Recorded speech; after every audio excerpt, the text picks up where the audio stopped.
everyone, and welcome to TPR Productions' second season of The Live. I'm Jenny. I'm going to be your host today. In the studio, we have the directors of the show, Eli and Mike. Hey.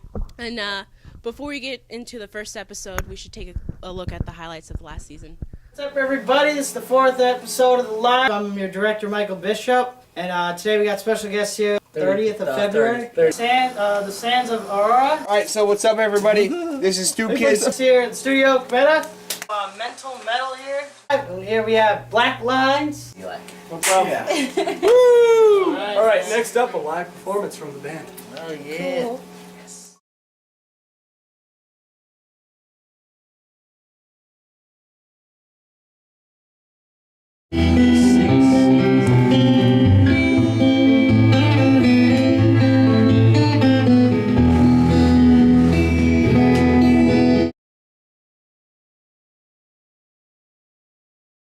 This song is called Caffeinated Dreamscape, and it's about heavy caffeine addiction.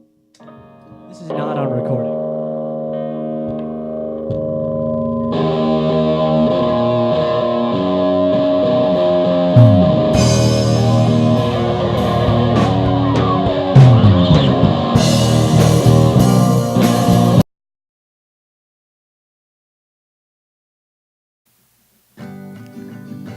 Last night I had a dream.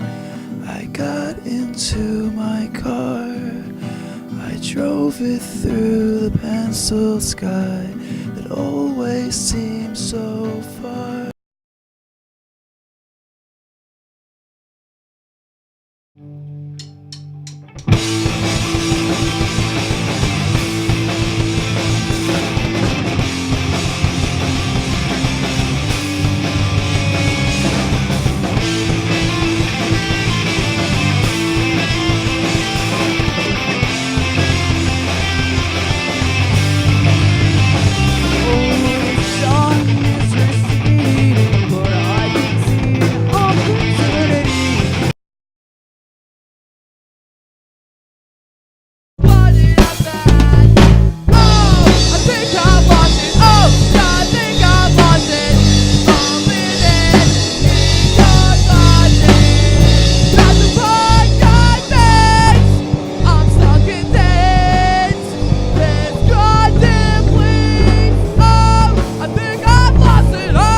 So we're back from watching the highlights, and we're here with Mike and Eli. So the first question would be, how long have you guys been working on TPR Productions? What would you say, like I would say about 3 years. 3 years? We kind of got it started, about 3 years ago. I mean, I did the first video back in like 2000. I think it was like late 2009 for a band called Symphony Within. Yeah. So, what were some of the bands that you guys, covered for?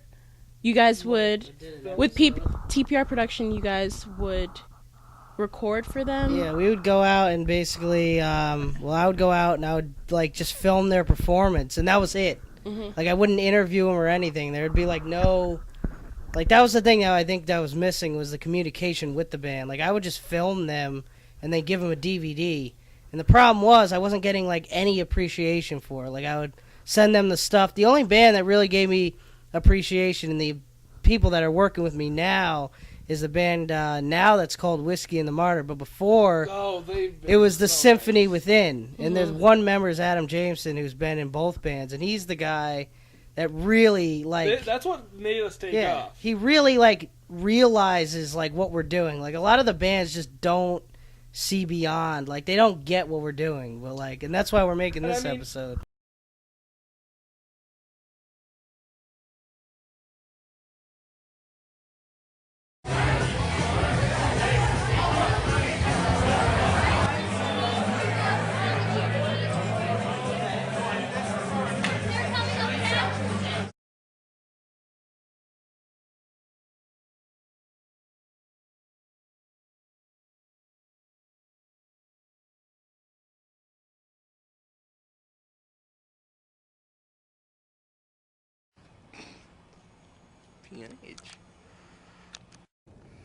It's the key that I handed it to you with. Are you that fucking... There you go. It's hard to read, you know. I can't read. I never learned to read. Switch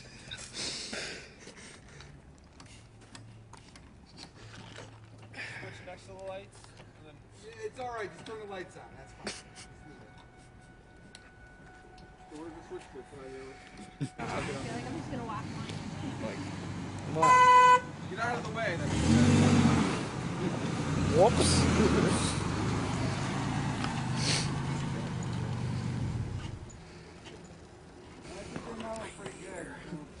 Refreshing. Sugar burns color. Nipples are Mine too. I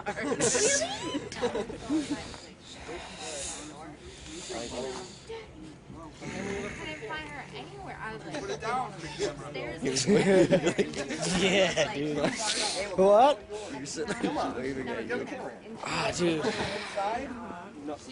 I got her the color with the jingle bells, so I'm like, I would hear her. Yeah, why not? Get it in. It freaked me out. Alright, I'm like, whatever. Plenty of room.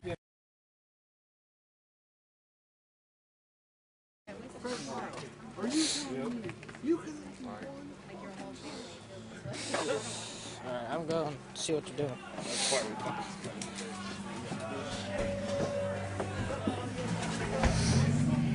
You got it?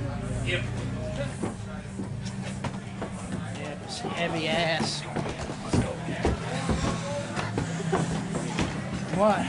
I know, dude.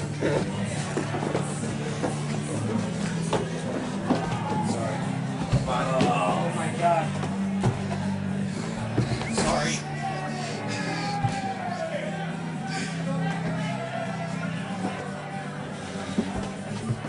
I'm trying to run the show with Bill, and all he has is the middle finger. All he has is the middle finger.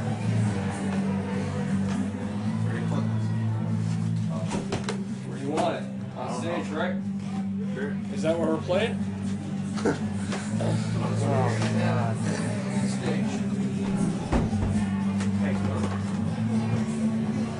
Whatever. Go. I think it's slightly wasted. Right now, which one? You set it up out there? Yeah, He's the drunk guy, by the way.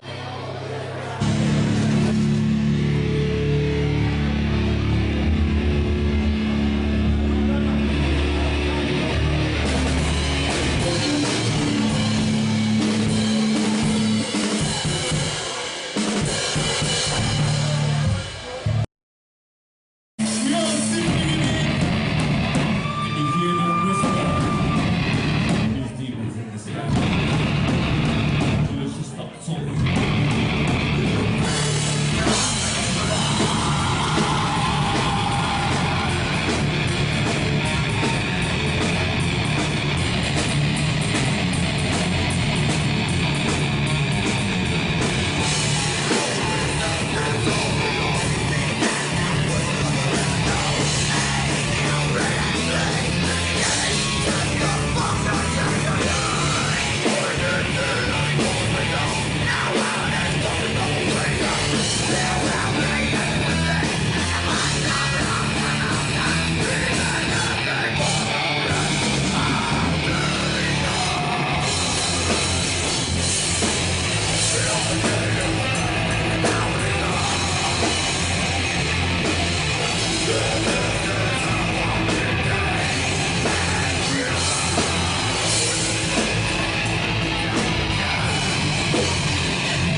and that was Forgot my about that. that was like the first ever like project I did, and I named it TPR Productions because At the time, we didn't have a name for the show or the interview. yeah, it wasn't really a show before this, but TPR Productions, the company, started way back in 2009, and then The live came around, what, about 2 years ago? A year and a half? the live came around pretty much when I said like going out and filming bands performing was just too much of a hassle.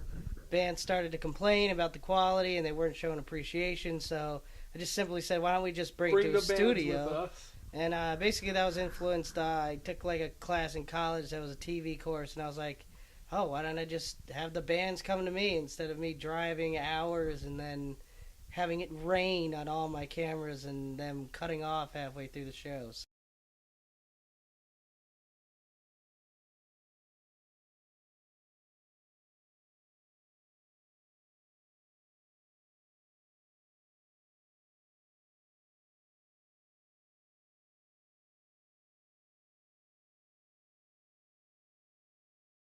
What happened in that whole Mayhem situation? It was That was Mayhem it, Mayhem Fest. Fest. I'm not sure even what, I think it was like 2011 or something. It was the 2011 Mayhem Fest. Wait. No, it was the 2012 Mayhem Fest. 2012 Mayhem Fest. You were filming a band. What was the band again? Basically, it rained, my camera shut off, and it was too loud, and that was the point where I noticed, like, it's just too loud for the camera, because Mayhem Fest, they have, like, a lot better sound equipment there, so it's just yeah, it's crazy. The volume was just way too much, and I took, like, 82, 85 photos for this other band, and they said, oh, they're too blurry, and they just never gave me a thank you, so I said, forget this. I'm going to bring the bands to me, and we'll see how it goes from there.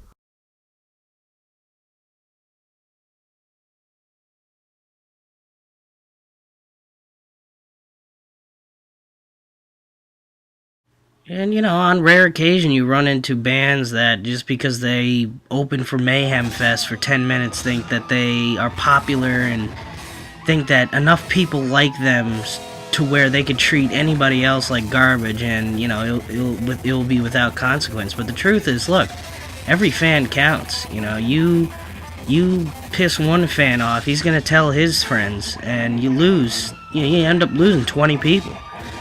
No matter who you are, no matter how popular you are, you have no right to treat people with disrespect. And this band did. There were some editing issues, and I had warned them about them. And there were some communication errors, and they had threatened to blackmail me if I hadn't given them the footage. And the footage was worth $30.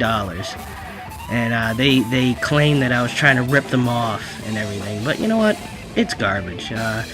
This does not deter me from doing live productions in the future, but I'm definitely going to do some more research to find out who makes up the band, so I don't run into this rare and very unprofessional situation again. And as I said, TPR Productions Mayhem Fest was the peak for us, so we plan on returning soon.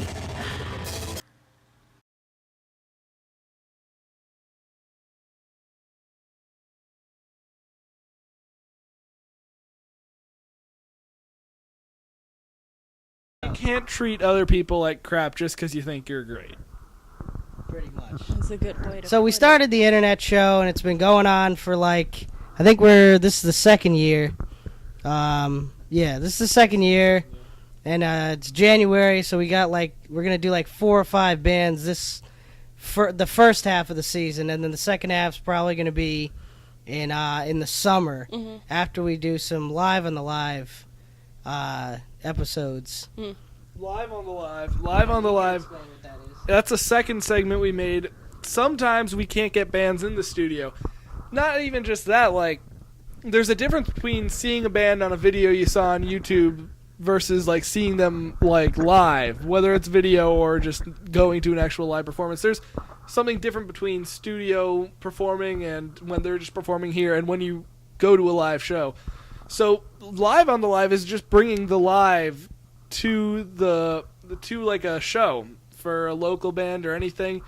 We film instead of, like, you know, recording the footage here of them playing, we film their show that they play. You get the energy of the show. You get what it's like to be at their show. And then we do an interview with them, and it's just like the live, only the feeling of an actual live performance. It's really good. So I'd like to bring up the elephant in the room over here.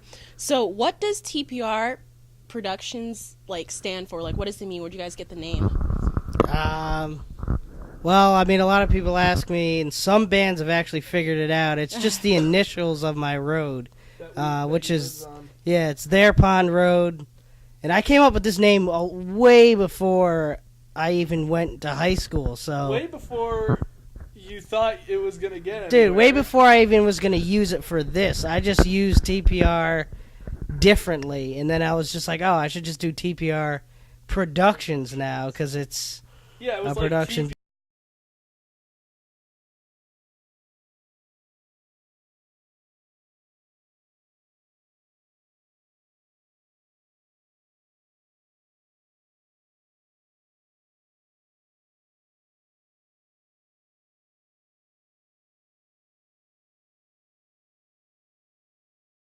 TPR Productions is the umbrella for the Live on the Live, Phantom Records, Live, all of the stuff that goes on. It's just the umbrella for that. The